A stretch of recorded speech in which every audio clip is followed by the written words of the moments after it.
Mes parents ont vendu leur maison, ont donné tout l'argent à mon frère pour un appartement de luxe, puis ont annoncé qu'ils emménageaient chez moi. Quand j'ai dit non, ils ont essayé de forcer l'entrée, et j'ai appelé la police. Cela s'est passé il y a environ 3 mois, mais je subis encore les foudres de ma famille, à ce sujet. Je me suis dit que j'allais partager tout ce désastre ici, car honnêtement, j'ai besoin de vider mon sac, et d'obtenir un point de vue extérieur, pour savoir si je suis déraisonnable, ou si ma famille est tout simplement complètement folle. J'ai 38 ans, et je suis marié à ma femme Kayla, depuis 6 ans. Elle est architecte, super intelligente, et gagne très bien sa vie. De mon côté, je dirige une entreprise de meubles sur mesure, que j'ai bâtie en partant d'absolument rien. Je possède 2 maisons. Celle dans laquelle nous vivons est agréable, rien d'incroyablement cher, mais très confortable. La deuxième maison, je l'ai achetée comme propriété d'investissement, il y a environ 3 ans. C'est un endroit plus petit, et je l'ai loué à un jeune couple, Max et Jenny. Ils paient toujours à temps, ne causent jamais de problème, ce sont des locataires parfaits, en somme. Maintenant, voici où ma famille entre en jeu. Mes parents ont eu 2 enfants, moi, et mon jeune frère, Elias, 35 ans. Et je le jure devant Dieu, ce type n'a jamais eu de vrai travail, de toute sa vie d'adulte. Je n'exagère pas. Depuis l'obtention de son diplôme universitaire, que mes parents ont payé, évidemment, il a navigué entre des projets d'entreprise ridicules, qui finissent toujours, par coûter de l'argent à mes parents. Pendant ce temps-là, ai-je reçu de l'argent de la famille, quand j'ai voulu créer ma propre entreprise? Absolument pas. Mon père m'a même dit que c'était trop risqué, et que je devrais plutôt me concentrer sur l'obtention d'un emploi stable, avec des avantages sociaux. Mais quand Elias a annoncé qu'il était entrepreneur, soudainement, il fallait soutenir sa vision, et croire en son potentiel. Avance rapide jusqu'à aujourd'hui. Elias est fiancé à cette femme, Daphné, qui a, disons-le simplement, des goûts de luxe, et aucune compréhension de la provenance de l'argent. Cette fille porte toujours de nouveaux vêtements, voyage sans cesse, et parle constamment de leur style de vie luxueux. Sur quel revenu, vous demandez-vous? Excellente question. Pour autant que je sache, Elias est actuellement entre 2 projets une fois de plus, ce qui signifie qu'il vit de la générosité de mes parents, pendant qu'il explore de nouvelles opportunités. Daphné ne travaille pas non plus, car elle se concentre sur la planification de son mariage, et sur la construction de sa marque. Sa marque consistant à publier des selfies, et des tutoriels de maquillage, pour ses 847 abonnés sur Instagram. C'est ici que les choses ont commencé à dégénérer. Il y a 3 mois, mes parents m'ont appelé, tout excités. Ils avaient décidé de vendre la maison familiale. C'est la maison qu'ils possédaient depuis 30 ans. Achetée quand mon père a obtenu son premier emploi, à la compagnie d'électricité. Un bel endroit, dans un bon quartier, valant probablement autour de 450 000 €, sur le marché actuel. Je me suis dit qu'ils étaient enfin prêts à réduire leur espace de vie, peut-être à déménager dans l'une de ces résidences pour seniors, pour avoir quelque chose de plus facile à entretenir, maintenant qu'ils approchent la 70e. Cela me semblait tout à fait logique. Donc, je suis au téléphone avec ma mère, et elle n'arrête pas de dire à quel point ils ont obtenu un bon prix, et à quel point ils sont ravis, de ce nouveau chapitre de leur vie. Je suis heureux pour eux. Vous savez, ils ont travaillé dur toute leur vie. Ils méritent de profiter de leur retraite. Puis, elle me lâche la bombe. Nous avons donné tout l'argent à Elias, pour son cadeau de mariage. Je suis assis là, en pensant que j'ai du mal à entendre. Vous lui avez donné quoi, pardon? La totalité? 450 000 €. Il a trouvé ce magnifique Penthouse en centre-ville, et nous voulions l'aider à commencer sa nouvelle vie avec Daphné. Je fais les calculs dans ma tête. Si le Penthouse coûtait plus de 450 000 €, et qu'il lui avait donné tout l'argent de la vente, où mes parents avaient-ils exactement prévu de vivre? Il s'avère qu'Elias avait trouvé ce Penthouse à 1,2 million €, dans le quartier branché du centre-ville. L'un de ces endroits dans une tour de verre, avec un concierge, et tout le reste. Mes parents lui ont donné toutes les économies de leur vie comme à compte, et il allait financer le reste. Sur quel revenu? C'était toujours une excellente question, que personne ne semblait se poser. Et votre retraite, ai-je demandé à ma mère. Oh, nous avons tout prévu, a-t-elle répondu joyeusement. Nous allons emménager dans ta maison de location. Juste comme ça. Pas un seul est-ce que tu l'envisagerais, ou pourrions-nous en parler, ni même un penses-tu que ce serait possible? Juste une annonce pure et simple, qu'ils s'appropriaient ma propriété d'investissement. J'ai demandé s'ils en avaient discuté avec mes locataires. Apparemment, ce n'était pas nécessaire, car je pouvais tout simplement dire à Max et Jenny de partir. Vous savez, rompre un bail légal, et mettre à la porte deux personnes qui n'ont jamais rien fait de mal, juste parce que mes parents avaient besoin d'un endroit où vivre, après avoir fait don de l'argent de leur propre maison. Ce sentiment d'avoir tous les droits, était à couper le souffle.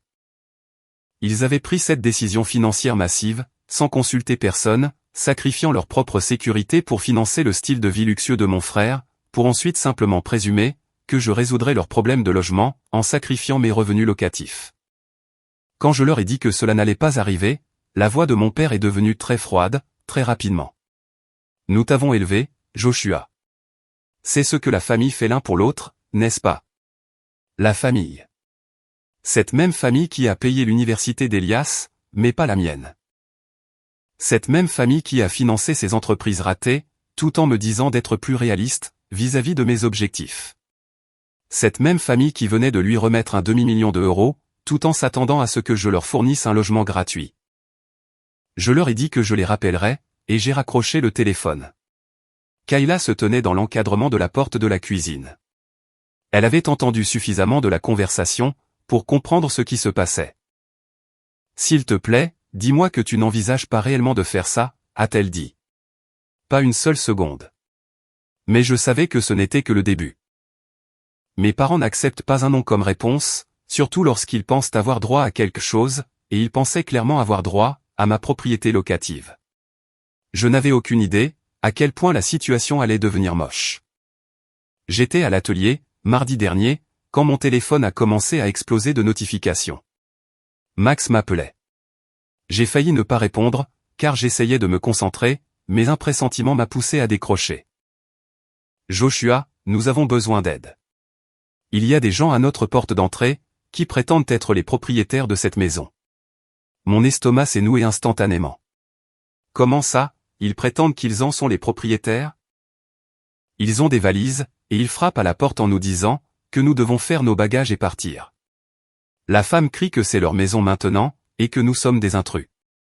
Je savais déjà de qui il s'agissait, mais j'ai quand même posé la question. Est-ce qu'ils vous ont donné des noms? Ils ont dit qu'ils étaient vos parents. Évidemment. Je l'ai dit à Max de n'ouvrir la porte sous aucun prétexte, et que j'étais en route. J'ai tout laissé en plan. Je n'ai même pas éteint les ponceuses. J'ai juste attrapé mes clés, et j'ai traversé la ville en trombe. Le trajet pour s'y rendre était surréaliste. Je n'arrêtais pas de me dire qu'il y avait peut-être un malentendu. Qu'ils étaient peut-être juste confus à propos de quelque chose. Mais au fond de moi, je savais exactement ce qui se passait. Mes parents avaient décidé que, puisque je ne leur remettrais pas volontairement ma propriété locative, ils allaient tout simplement la prendre de force. Je me gare devant la maison, et bien sûr, il y a ma mère et mon père sur le porche, avec 2 grosses valises, et un tas de sacs de courses. Ma mère tambourine à la porte avec son poing, pendant que mon père se tient là, l'air très autoritaire, comme s'il était le propriétaire venu percevoir le loyer. C'était ridicule. Ma mère hurlait, « Nous savons que vous êtes là-dedans. Ouvrez cette porte immédiatement. » Je pouvais voir les rideaux de Max et Jenny bouger. Ils étaient probablement morts de peur, mais ils étaient assez intelligents pour ne pas répondre.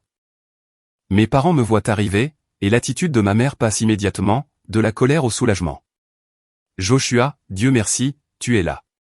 Ces gens ne veulent pas partir. »« Maman, qu'est-ce que vous faites ? » ?»« Nous emménageons. Nous t'avons dit que nous avions besoin d'un endroit où vivre. Et je vous ai dit que cela n'allait pas se produire. » Mon père s'est avancé, avec cette expression sévère, qu'il me faisait quand j'étais enfant. « Fils, nous séjournons dans un hôtel extended stay depuis 2 semaines, en attendant que tu gères cette situation. 2 semaines dans un hôtel, au lieu de, je ne sais pas, chercher un appartement, appeler un agent immobilier, ou faire littéralement n'importe quoi de ce que font des adultes responsables, lorsqu'ils ont besoin d'un logement. Vous êtes resté dans un hôtel, parce que vous avez choisi de vendre votre maison, et d'en donner l'argent, ai-je dit. Ce n'est pas à moi de résoudre ce problème. Nous sommes tes parents. Et ce sont mes locataires, avec un bail légal. C'est là que ma mère a complètement perdu les pédales. Elle a commencé à hurler à quel point j'étais ingrat, sur la façon dont ils avaient tout sacrifié pour leurs enfants, et comment un bon fils devrait prendre soin de ses parents. Tout le quartier pouvait l'entendre. Mon père a essayé une approche différente. Écoute, nous avons déjà donné notre préavis à l'hôtel. Notre départ est prévu aujourd'hui. Nous n'avons nulle part d'autre où aller. Remarquez comment cela était soudainement censé être mon urgence. Ils s'étaient mis tous seuls au pied du mur, et ils s'attendaient à ce que je résolve le problème, en jetant 2 personnes innocentes à la rue. Max a entrouvert la porte, juste assez pour passer la tête. Tout va bien? Devons-nous appeler quelqu'un? Tout va bien, lui ai-je répondu. Mes parents s'en vont. Nous ne partons pas, a crié ma mère. C'est une propriété familiale. C'est là que j'ai perdu patience. C'est ma propriété. Je l'ai achetée avec mon argent, l'argent de mon entreprise, que j'ai bâti sans la moindre aide, de la part d'aucun de vous deux. Mon père a commencé à jouer la carte de la culpabilité, après tout ce que nous avons fait pour toi. Qu'est-ce que tu as fait exactement pour moi, papa? Parce que j'ai du mal à me souvenir, de toute cette aide dont tu parles. Il s'est troublé, et a commencé à balbutier sur le fait de m'avoir élevé, et d'avoir subvenu à mes besoins. Je l'ai coupé net. Vous avez fourni le minimum légal requis, pour ne pas être arrêté pour négligence infantile. Pendant ce temps-là, vous financez actuellement le style de vie luxueux d'Elias, tout en exigeant que je vous fournisse un logement gratuit. Ma mère pleurait maintenant, faisant ce petit numéro, où elle se pose en victime. Où sommes-nous censés aller?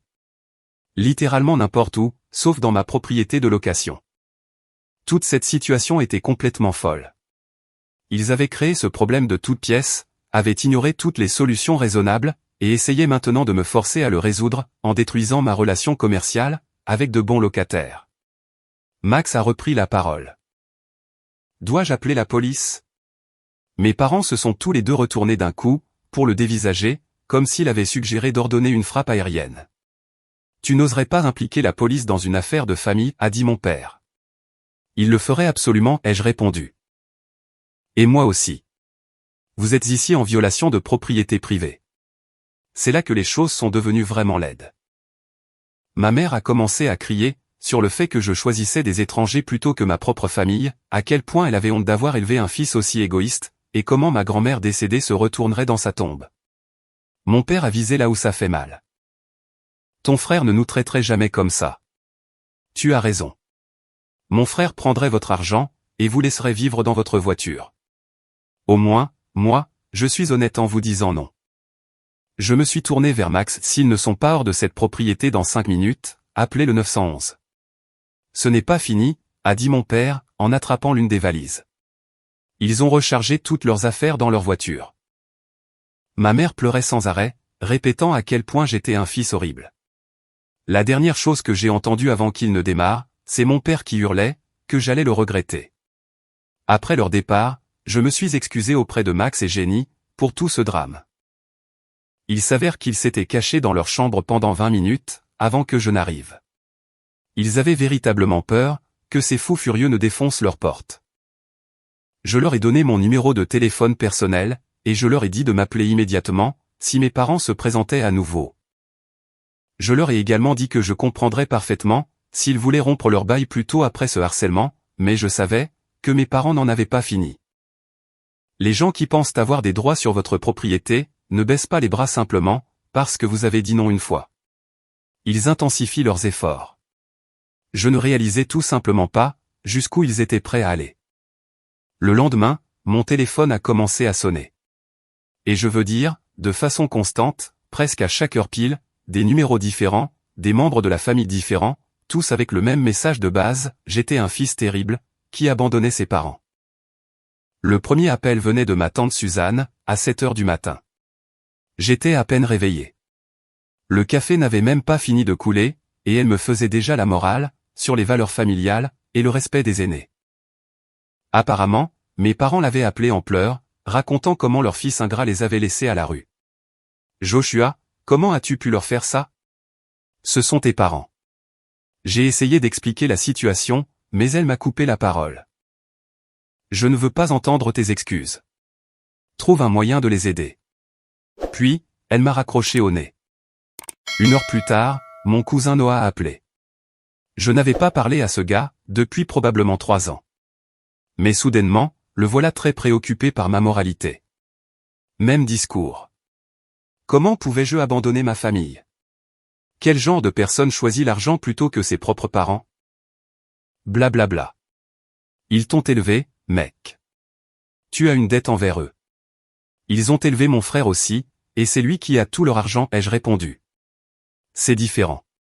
En quoi est-ce différent? Clique un autre raccrochage. Ce schéma s'est poursuivi, tout au long de la journée. À midi, j'avais reçu 8 appels téléphoniques, et probablement 15 SMS. Les SMS étaient la pire partie. De longs messages visant à me faire culpabiliser, sur la loyauté familiale, sur comment mes parents avaient tout sacrifié pour leurs enfants, et comment j'étais en train de briser leur cœur. Mon téléphone n'arrêtait pas de vibrer, toutes les quelques minutes, avec un nouveau message d'un autre parent, qui avait apparemment été recruté, pour cette campagne de harcèlement. Voici ce qui m'a vraiment mis hors de moi. Pas une seule de ces personnes n'a demandé ma version des faits. Pas une seule d'entre elles n'a dit « Et, qu'est-ce qui se passe réellement ici ?» Ils ont tous, tout simplement, accepté la version de mes parents, et ont décidé que j'étais le grand méchant. Ma cousine Phoebe m'a envoyé un long message sur Facebook, disant que mes parents vivaient comme des réfugiés dans un hôtel, et me demandant comment je pouvais dormir la nuit, en sachant qu'ils souffraient. Vivant comme des réfugiés, parce qu'ils avaient choisi de vendre leur maison, et d'en donner tout l'argent. Je lisais ces absurdités, en me demandant où étaient passées toutes ces belles valeurs traditionnelles, lorsque mes parents finançaient le style de vie d'Elias, au cours des 15 dernières années. Où était toute cette inquiétude familiale, quand je devais cumuler 3 emplois, pour me payer l'université? Mais voici la chose, qui m'a vraiment rendu furieux. Aucun de ces membres de la famille si vertueux, n'a proposé d'aider mes parents par eux-mêmes. Ils avaient tous des opinions très arrêtées sur ce que, moi, je devais faire, mais curieusement, aucun d'entre eux, n'avait de chambre d'amis ou de dépendance à offrir. Quand j'ai fait remarquer cela à ma tante Suzanne, lors de son 2e appel de la journée, elle est devenue toute balbutiante. Eh bien, nous n'avons pas l'espace que tu as. Je n'ai pas d'espace non plus. C'est pour ça que je loue cette maison à d'autres personnes. Mais tu as plus d'argent. Et voilà. La vraie raison. Parce que je m'étais cassé le dos au travail, et que j'avais bâti une entreprise prospère, j'étais désormais obligé de résoudre les problèmes de tout le monde. Parce que j'avais été responsable avec mes propres finances, je devais subventionner les mauvaises décisions de tous les autres. Le mercredi venu, j'en avais assez. Je me suis assis ce soir-là, et j'ai rédigé l'email le plus exhaustif de toute ma vie. Il m'a fallu environ 2 heures, pour qu'il soit absolument parfait. Je voulais être clair, factuel, et impossible à mal interpréter. Objet du mail, remettre les pendules à l'heure. L'histoire complète. J'ai commencé par la chronologie des événements. 1. Les parents vendent la maison pour 450 000 €. 2. Les parents donnent tout l'argent à Elias, pour la compte de son pantouse. 3. Les parents annoncent qu'ils emménagent dans ma propriété locative, sans même me le demander. 4. Je dis non, et je propose de les aider à trouver un logement approprié. 5. Ils refusent, et exigent que j'expulse mes locataires en toute illégalité. Ensuite, j'ai joint toutes les preuves, des captures d'écran de SMS, des photos du contrat de bail, et j'ai même récupéré les registres de propriété, montrant à quelle date j'avais acheté la maison, et combien j'avais payé. Je voulais que tout le monde voie, très exactement, ce qu'il me demandait de faire. L'email faisait probablement 2000 mots. J'ai tout passé en revue, point par point, mais la meilleure partie, c'était la fin. J'ai dressé la liste de chaque personne, qui m'avait appelé ou envoyé un texto, pour me faire la leçon sur le devoir et les obligations familiales. Puis, j'ai écrit, puisque tout le monde est si profondément préoccupé, par la situation de logement de mes parents, je suis certain que l'un d'entre vous sera ravi, de leur fournir un endroit où s'installer. Après tout, la famille est de la famille, n'est-ce pas? S'il vous plaît. Communiquez-moi votre date de disponibilité pour accueillir maman et papa, afin que je puisse leur transmettre votre adresse. J'ai cliqué sur envoyer à 23 h, le mercredi soir, à 30 personnes différentes. Mon téléphone est resté silencieux, tout le jeudi matin. C'était la première fois en 3 jours, que je n'étais pas réveillé par des parents en colère. Vers midi, j'ai commencé à recevoir des réponses. Elles se divisaient en 3 catégories.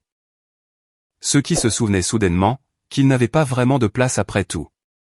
Ceux qui ont opté pour un silence radio total. Et ceux qui ont persisté, en devenant encore plus agressifs. Mon oncle Bob appartenait à la 3e catégorie. Il m'a envoyé une longue réponse, m'accusant de détruire la famille, et de tourner le dos aux personnes qui avaient fait de moi ce que je suis. Des trucs vraiment théâtraux, sur le fait de déshonorer mes ancêtres, et de briser les liens du sang. J'ai répondu avec une seule et unique phrase, quelle est ta date d'emménagement pour eux? Il n'a jamais répondu. Le groupe Facebook de la famille est devenu complètement silencieux. Toutes ces grandes publications sur le devoir et le respect ont tout bonnement disparu. C'est marrant comme ça marche. Vendredi, les appels téléphoniques avaient complètement cessé. Ils ont dû comprendre que je n'allais pas céder d'un pouce. Quoi qu'il en soit, la campagne de harcèlement a pris fin, aussi vite qu'elle avait commencé. Mais je n'en avais pas encore tout à fait terminé. Il me restait un appel à passer. J'ai appelé Elias directement, le vendredi après-midi. Il a décroché dès la première sonnerie, comme s'il l'attendait. « Josh, qu'est-ce que tu as envoyé à tout le monde, bordel ? La vérité ? Tu as un problème avec ça. Tu fais passer toute la famille pour des idiots.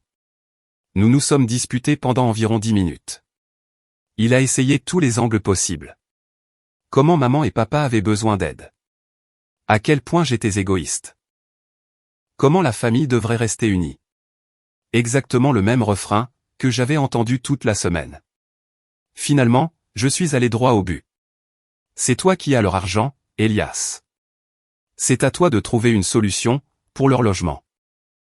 J'ai raccroché, et j'ai attendu de voir ce qui allait se passer ensuite.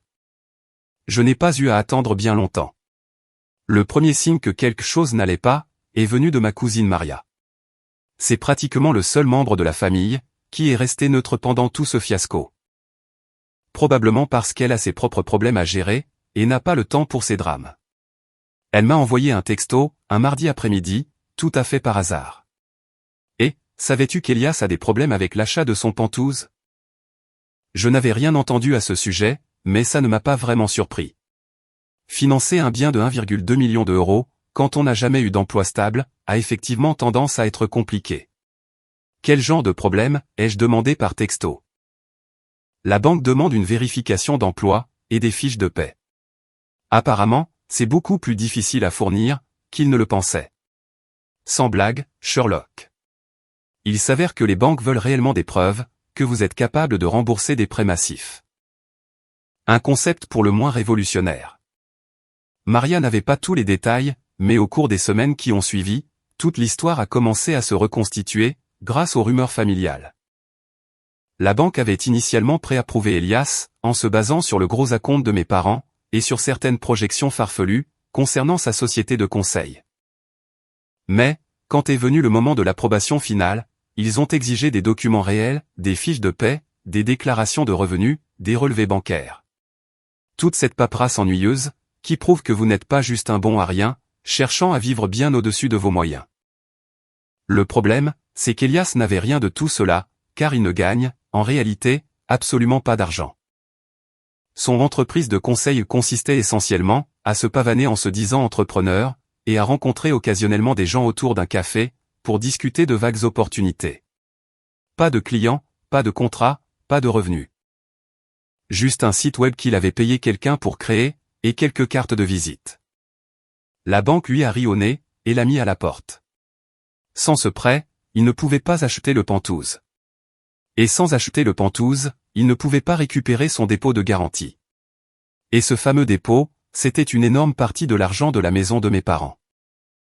Mais attendez, l'histoire devient encore meilleure.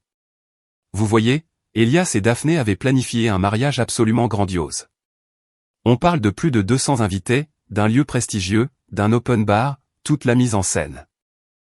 Car lorsque l'on vit sur le fonds de retraite de ses parents, pourquoi se priver, n'est-ce pas? La salle de réception exigeait le paiement final, 2 semaines avant la cérémonie. Elias a donc appelé mes parents, pour leur demander de payer la facture, puisqu'ils avaient déjà tellement investi dans son avenir.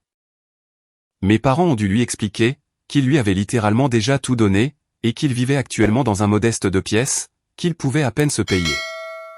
Alors, Elias a commencé à contacter tous les membres de la famille, pour demander des prêts.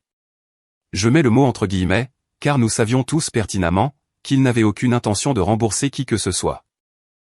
Et, je suis juste un peu court, pour finir de payer la salle de mariage. Pourriez-vous me dépanner? C'est juste temporaire, en attendant que mes affaires décollent. J'ai aussi reçu un texto de sa part. Josh, je sais que nous avons une eau différente, mais j'aurais vraiment besoin de ton aide, pour payer la salle. Ce n'est que 15 000 €. Seulement 15 000 €? Comme si c'était de la petite monnaie. Je n'ai même pas daigné répondre. Apparemment, personne d'autre ne l'a aidé non plus, car la direction de la salle a fini par annuler leur réservation, 3 jours à peine avant le mariage. Ils leur ont tout simplement annoncé que l'espace n'était plus disponible, car le paiement n'avait pas été honoré. Ils ont finalement dû organiser la cérémonie, dans le jardin de Daphné. La moitié des invités ne s'est même pas présentée, en raison de ce changement de lieu de dernière minute. Et l'autre moitié a passé son temps à chuchoter, sur le désastre absolu que c'était. Selon Maria, Daphné a passé la majeure partie de la réception en larmes, se plaignant que ce n'était pas du tout ainsi, qu'elle avait imaginé son grand jour. Pendant ce temps, la même semaine que ce mariage catastrophique dans un jardin, je signais l'achat de ma 3e propriété. Je lorgnais sur cet endroit depuis des mois, un petit bâtiment commercial qui nécessitait quelques travaux, mais qui offrait un potentiel incroyable. L'ancien propriétaire était pressé de vendre, et j'ai réussi à l'obtenir pour environ 40 000 € en dessous de sa valeur marchande. Mon plan est de le rénover, puis de le revendre avec une belle marge, ou de le louer comme espace commercial. J'ai publié une photo très simple sur Instagram, montrant les clés et les papiers. Un nouveau projet en cours. Parfois, la patience finit par payer. Rien d'arrogant, juste une mise à jour professionnelle tout à fait normale. Quelques membres de la famille ont liké la publication. J'ai remarqué que mes parents, eux, ne l'avaient pas fait. Mais cette histoire n'était pas encore terminée. Mes parents s'apprêtaient à tenter un tout dernier coup de poker désespéré. Samedi matin dernier, je prenais tranquillement mon café avec Kayla dans notre cuisine. Nous discutions de prénoms pour le bébé, et nous regardions des échantillons de peinture, pour les murs de la future chambre. Une belle matinée, vraiment paisible. Exactement le genre de moment de calme en famille, que j'attendais avec impatience. Puis, la notification de notre sonnette ring retentit. Je regarde mon téléphone, et je vois mes 2 parents, debout sur le porche de notre maison. Tous les deux s'étaient habillés de façon très élégante. Ma mère tenait un bouquet de fleurs, et ce qui ressemblait à un grand sac de courses. Mon père affichait ce sourire forcé et très bizarre, comme s'il essayait de me vendre une assurance. Il parlait directement en regardant la caméra, comme s'il s'agissait d'un appel vidéo. « Joshua, nous savons que tu es à la maison, » a dit ma mère, d'une voix beaucoup trop doucereuse. « Nous voyons ta voiture garée dans l'allée. » J'ai regardé Kayla. Elle secouait déjà la tête. « Nous avons apporté des courses, pour vous préparer à manger. » Mon père est intervenu, en levant le sac devant l'objectif. « Ta mère a très envie de préparer ce fameux rôti, que tu aimais tant quand tu étais petit. » Le niveau de manipulation était tout simplement incroyable. Il débarquait chez moi sans y être invité, armé d'accessoires spécifiquement choisis, pour me faire ressentir de la culpabilité. Des fleurs et un bon petit plat, pour faire passer ça pour une visite familiale normale, au lieu d'une énième tentative, d'enfoncer les limites que j'avais fixées. Nous avons beaucoup réfléchi à tout ce qui s'est passé, a continué ma mère, toujours face à la caméra. Nous avons commis des erreurs. Nous aurions vraiment dû te demander ta permission, avant de parler de la maison de location. Trop peu, et surtout, beaucoup trop tard. Environ 8 mois trop tard, pour être exact. J'observais toute cette performance dramatique sur l'écran de mon téléphone, alors que je me trouvais à peine à 6 mètres de l'autre côté de la porte. Leur audace me laissait sans voix. Après des mois de harcèlement continuel, de manipulation affective, et de tentatives pour ruiner mes relations professionnelles, ils s'imaginaient sincèrement pouvoir débarquer avec un bouquet, et remettre tous les compteurs à zéro. Kayla me regardait avec une expression qui disait « Je t'en supplie, dis-moi que tu ne vas pas tomber dans le panneau. » Je n'ai pas l'intention d'ouvrir les jeux rassurés. Mais mes parents n'étaient pas du genre à abandonner si facilement. Ils sont restés plantés là pendant près de 10 minutes, prenant la parole à tour de rôle devant la caméra, pour m'expliquer à quel point ils étaient navrés, et combien je leur manquais. À un moment donné, ma mère a même commencé à verser des larmes, jouant à fond cette carte de la victime incomprise, qu'elle a si bien perfectionnée au fil des décennies. Lorsqu'il est devenu tout à fait évident que je ne viendrais pas ouvrir, le ton de mon père a brusquement changé. Joshua, c'est complètement ridicule. Nous sommes tes parents. Ouvre cette porte, pour que nous puissions discuter comme des adultes responsables. C'est là que j'ai pris ma décision. J'ai composé le numéro non urgent de la police. J'ai besoin de signaler une intrusion sur ma propriété. Il y a des individus chez moi qui refusent de partir, et j'ai déjà déposé un rapport d'incident par le passé, impliquant ces mêmes personnes. Le répartiteur au bout du fil a été extrêmement professionnel. Il m'a demandé si je me sentais physiquement menacé, ou s'ils essayaient de forcer la porte, les questions de procédure habituelles. Je lui ai expliqué qu'il s'agissait de mes parents, mais que je leur avais explicitement interdit de s'approcher de ma maison, et qu'ils avaient déjà harcelé mes locataires, sur une autre propriété. Nous allons vous envoyer un agent. Le temps d'intervention a été, en fait, plutôt rapide. Environ 15 minutes plus tard, une voiture de patrouille s'est garée devant chez moi. J'ai regardé par la fenêtre, ce jeune policier sortir de son véhicule, et s'avancer vers mes parents. Je ne pouvais pas entendre leurs échanges, mais je voyais mon père s'agiter, pointer la maison du doigt, leur expliquant sans doute que ce n'était qu'un simple malentendu familial sans importance. Ma mère, elle, serrait toujours ses maudites fleurs contre elle, comme si elle constituait la preuve irréfutable de ses bonnes intentions. Le policier a écouté très patiemment, puis il s'est dirigé vers la sonnette ring, et a appuyé sur le bouton. « Monsieur, ici l'officier Martinez, de la police. Pourriez-vous venir à la porte, s'il vous plaît ?» Je suis sorti, et je lui ai résumé toute la situation. Le harcèlement précédent dont mes locataires avaient été victimes, les exigences répétées et insistantes pour s'approprier ma maison, les mois de pression psychologique, et de manipulation familiale. Je lui ai même montré le numéro du rapport d'incident, lié à l'affaire de la maison en location. L'officier Martinez s'est montré parfaitement compréhensif. « Voulez-vous qu'il quitte votre propriété ?» ?»« Oui, absolument. » »« Leur avez-vous déjà demandé de partir, et de ne pas revenir, à de multiples reprises ?» ?»« Oui. » Il est alors retourné vers mes parents, pour discuter de nouveau avec eux. Cette fois, je pouvais entendre la voix de mon père s'élever. « C'est la maison de notre propre fils. Nous avons le droit fondamental de rendre visite à notre enfant. Monsieur, votre fils vous a demandé de quitter sa propriété. Vous êtes tenu de respecter cela. C'est complètement absurde. Nous sommes une famille. Je comprends bien qu'il s'agisse d'un conflit familial, mais les lois sur la propriété privée s'appliquent tout de même. Vous devez quitter les lieux immédiatement. » Ma mère s'est remise à pleurer à chaudes larmes, mais le policier ne s'est pas laissé apitoyer. Il est resté très poli, mais d'une fermeté absolue. Ils ont dû remballer leurs fleurs, reprendre leur course, et quitter ma propriété. Et finalement, ils sont partis.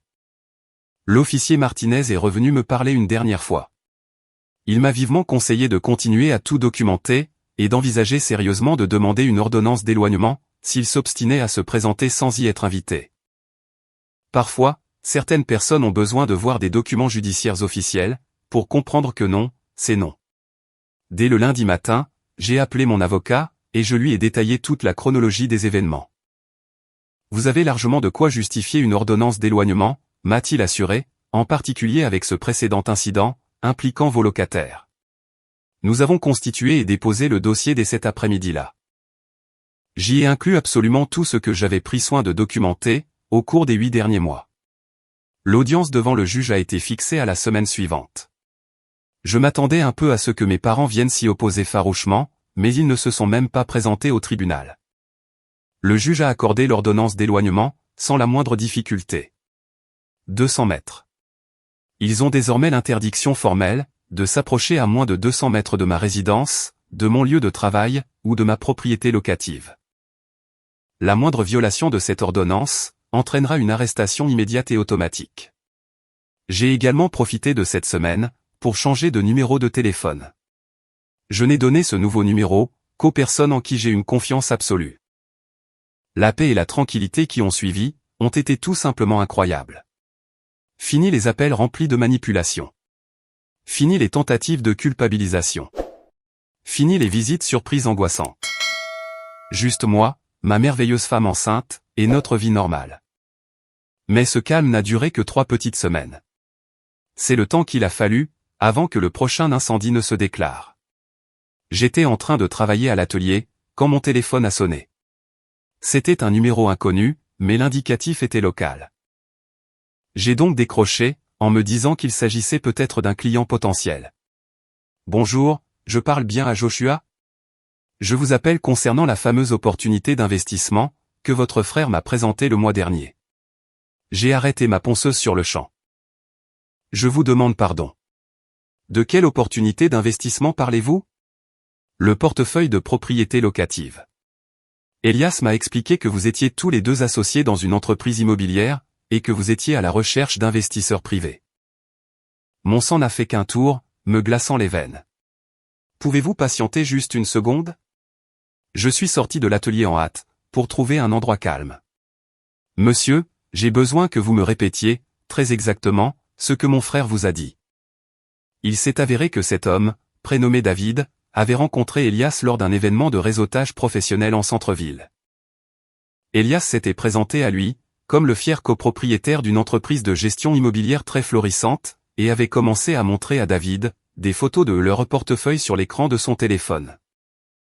Les photos en question montraient mes maisons, ma propriété locative, ma propre résidence personnelle, et même le tout nouveau bâtiment commercial, que je venais juste d'acheter. Elias paradait en ville, en prétendant publiquement posséder la moitié de mon entreprise. Il m'a affirmé que vous possédiez 3 propriétés générant déjà des revenus stables, et que vous cherchiez à vous développer. Il m'a demandé si je serais intéressé d'investir 25 000 €, pour obtenir une participation dans la prochaine grosse acquisition. 25 000 €. Ce n'était plus une petite bêtise de parcours. C'était une véritable fraude à grande échelle. Lui avez-vous donné de l'argent, lui ai-je demandé, la boule au ventre. Je lui ai fait un virement de 5 000 € comme acompte de bonne foi, le temps de réfléchir à la totalité de l'investissement. Il m'a assuré que cela réserverait ma place dans la transaction. J'en ai eu la nausée. David, il faut que je vous dise quelque chose d'important.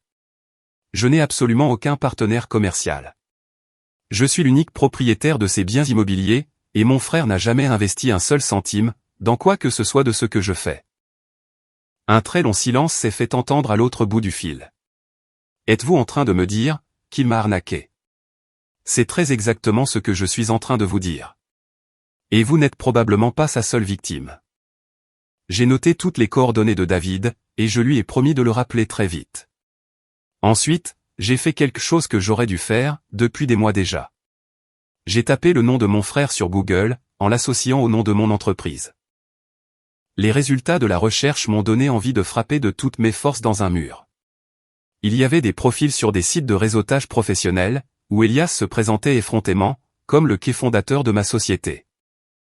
Une page LinkedIn clamant haut et fort, qu'il était associé principal, et coordinateur des investissements, pour mon activité immobilière.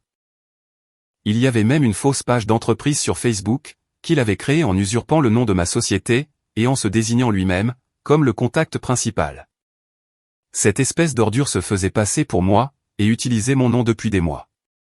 J'ai immédiatement commencé à passer des appels, d'abord à mon avocat, puis à David, afin d'obtenir le maximum de détails sur ce qu'Elias lui avait raconté, et pour savoir de quels documents il disposait. David m'a transféré des captures d'écran de leur conversation par SMS. Elias était allé jusqu'à envoyer à David un faux contrat, imprimé sur du papier à en-tête qui ressemblait de manière très suspecte, à mes véritables documents commerciaux. Mais le pire dans tout ça, c'est qu'il se servait de mon excellente réputation, pour donner une apparence légitime à ses escroqueries. Il disait aux gens qu'ils pouvaient vérifier par eux-mêmes le succès de l'entreprise, en passant en voiture devant les bâtiments, ou en consultant les registres publics de propriété, puisque les biens existaient bel et bien. Ils étaient simplement à moi, et non à lui. Le conseil de mon avocat a été on ne peut plus simple, documenter absolument tout, et appeler la police. Il s'agit d'usurpation d'identité et de fraude caractérisée, ce n'est plus un simple drame familial. Ce soir-là, je me suis assis avec Kayla, et je lui ai montré l'étendue de mes découvertes. Ça dépasse largement le cadre de la famille maintenant, lui ai-je expliqué. Il usurpe littéralement mon identité, pour voler de l'argent à des innocents. Dès le vendredi matin, j'ai appelé la police, et j'ai déposé une plainte officielle pour fraude. J'ai apporté l'intégralité du dossier, les captures d'écran fournies par David, les faux profils d'entreprise imprimés, absolument tout. L'inspecteur chargé de l'affaire s'est montré extrêmement intéressé, dès qu'il a saisi l'ampleur de ce qu'Elias avait mis en place. Nous voyons passer énormément de litiges financiers au sein des familles, m'a confié l'inspecteur Rodriguez, mais ceci va bien au-delà. Votre frère a mis en place une escroquerie active et calculée, en utilisant votre identité et vos biens personnels. Ils ont ouvert une enquête criminelle sur le champ. Mais je n'en avais pas encore fini avec lui. J'ai eu une bien meilleure idée. J'ai rappelé David, et je lui ai proposé un plan. Et si nous organisions un rendez-vous avec Elias?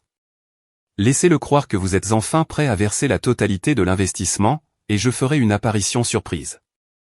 Nous avons convenu de nous retrouver dans un café, au centre-ville. David a envoyé un texto à Elias, lui confirmant qu'il était prêt à aller de l'avant avec l'investissement de 25 000 €, et qu'il souhaitait finaliser les papiers. Elias a accepté avec un empressement ridicule, probablement parce qu'il était aux abois, et désespéré de trouver de l'argent. Je suis arrivé en avance au café, et je me suis installé à une table dans un recoin sombre, d'où je pouvais observer toute la salle, sans être immédiatement visible pour Elias à son entrée. Elias est arrivé pile à l'heure convenue, serrant contre lui un dossier, qui contenait très probablement, une nouvelle liasse de faux documents. David a joué son rôle à la perfection absolue. Alors, racontez-moi un peu plus, sur la façon dont fonctionne ce fameux partenariat avec votre frère. Oh, Joshua gère toute la partie opérationnelle et la gestion quotidienne des biens, mais c'est moi qui m'occupe des relations avec les gros investisseurs, et des nouvelles acquisitions, a répondu Elias d'un ton suave et assuré. Nous avons mis au point un système vraiment fantastique, et il est totalement d'accord, pour ouvrir le capital à des investisseurs extérieurs. Vous plaisantez? C'était son idée au départ. Il répète sans cesse que nous avons besoin de plus de fonds, pour accélérer notre expansion. J'ai bien failli éclater de rire, au milieu du café. Ce type continuait de s'enfoncer dans ses mensonges avec aplomb, alors même qu'il était sur le point de se faire attraper.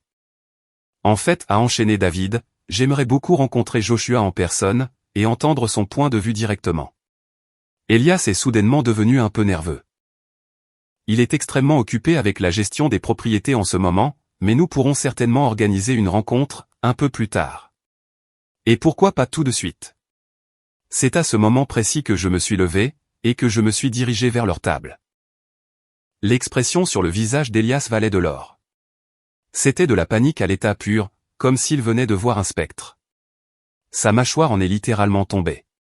Et, partenaire, ai-je lancé, en tirant une chaise pour m'asseoir à côté de David.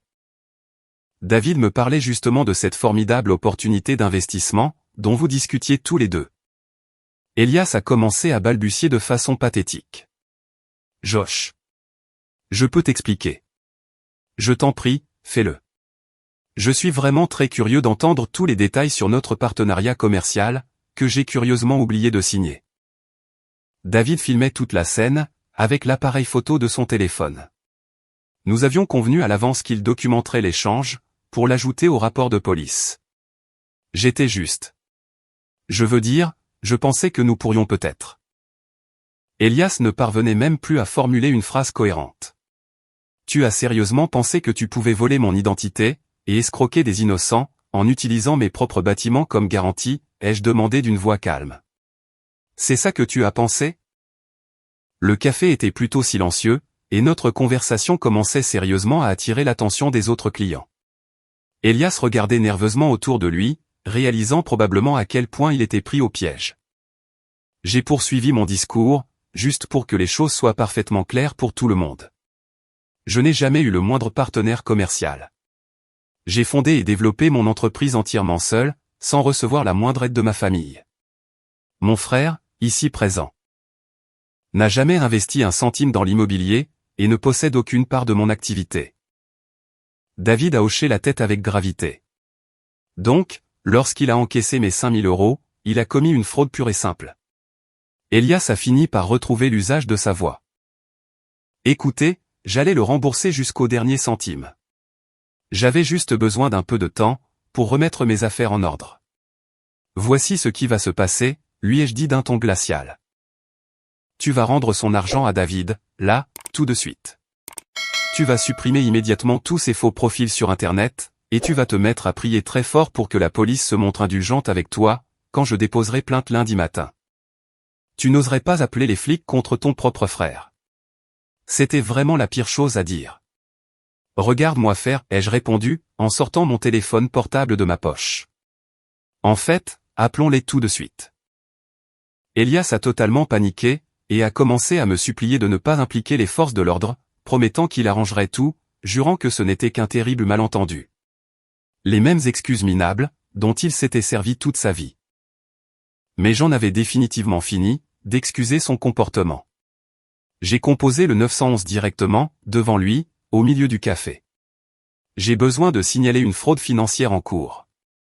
Le suspect est actuellement assis avec moi. 20 minutes plus tard, 2 agents de patrouille ont franchi la porte du café. J'ai exposé la situation, et je leur ai fourni toutes les preuves imprimées. Ils ont arrêté Elias sur le champ, l'inculpant pour fraude et usurpation d'identité.